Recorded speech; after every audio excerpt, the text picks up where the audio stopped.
Shalom, selamat pagi Bapak Ibu Saudara yang dikasihi Tuhan Yesus Kristus. Sebelum kita mendengarkan kebenaran firman Tuhan, mari kita berdoa. Bapa di sorga, Bapa dalam nama Tuhan Yesus Kristus, Tuhan dan Allah kami yang hidup dan berdaulat atas semua, terima kasih untuk pagi ini kami ada lagi karena anugerah-Mu dan karena rencana-Mu yang baik atas setiap kami. Saat ini kami mau mendengar sabda firman-Mu.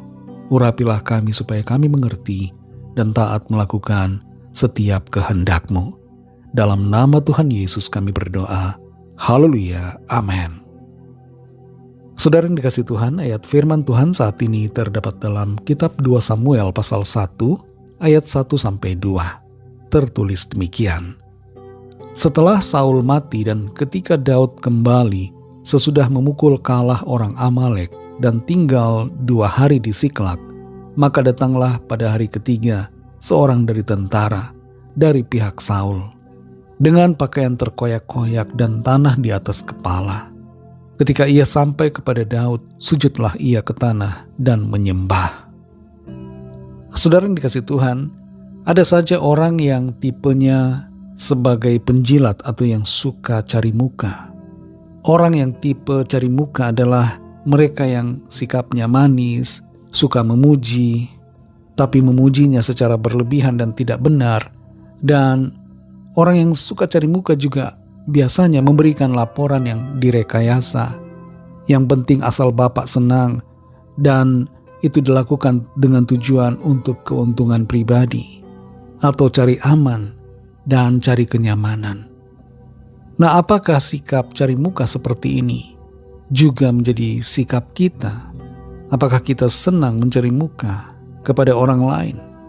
Kalau kita termasuk orang yang suka cari muka, maka firman Tuhan mengajar kita supaya kita bertobat dan berubah. Dalam 2 Samuel 1 ayat 1-2 ini, tertulis tentang seorang yang datang kepada Daud setelah kematian Saul. Nama orang itu tidak disebutkan siapa, tapi orang ini mengaku bahwa dialah yang membunuh Saul. Dia memanipulasi cerita.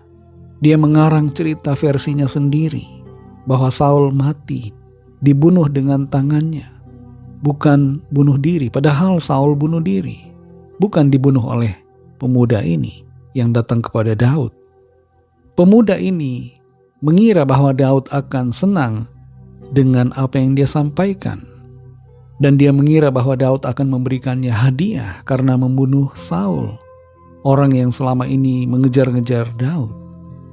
Tapi pemuda ini tidak menyadari bahwa dia sedang mencari muka kepada orang yang tidak bisa dicari muka, kepada orang yang punya integritas, yang tidak bisa dipengaruhi dengan apapun. Daud tidak terpengaruh dengan laporan dari pemuda ini. Dia tidak merasa perlu memberikan sebuah penghargaan kepada pemuda ini. Apalagi anak muda yang datang ini ternyata adalah orang Amalek. Kalau kita baca dan perhatikan saudara, di pasal sebelumnya, yaitu di 1 Samuel 30, orang Amalek itu menyerbu Siklak dan menawan semua keluarga dari orang-orang yang mengikuti Daud. Bahkan istri Daud juga ditawan oleh orang Amalek.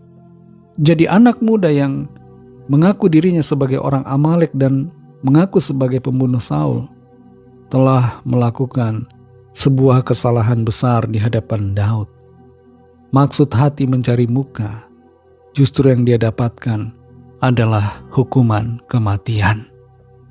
Saudara yang dikasihi Tuhan, mencari muka bukanlah hal yang baik. Sikap mencari muka harus kita buang jauh-jauh dari cara hidup kita. Cari muka membuat kita tidak jujur, dan ketidakjujuran adalah bom waktu yang akan menghancurkan diri kita sendiri. Kita semua hendaknya membuang jauh-jauh sikap cari muka ini, saudara. Kenapa? Karena lebih baik hidup dengan integritas. Sebab dengan integritas, dengan kejujuran, kita akan menjadi orang yang dipercaya. Ketidakjujuran membuat hati kita tidak tenang.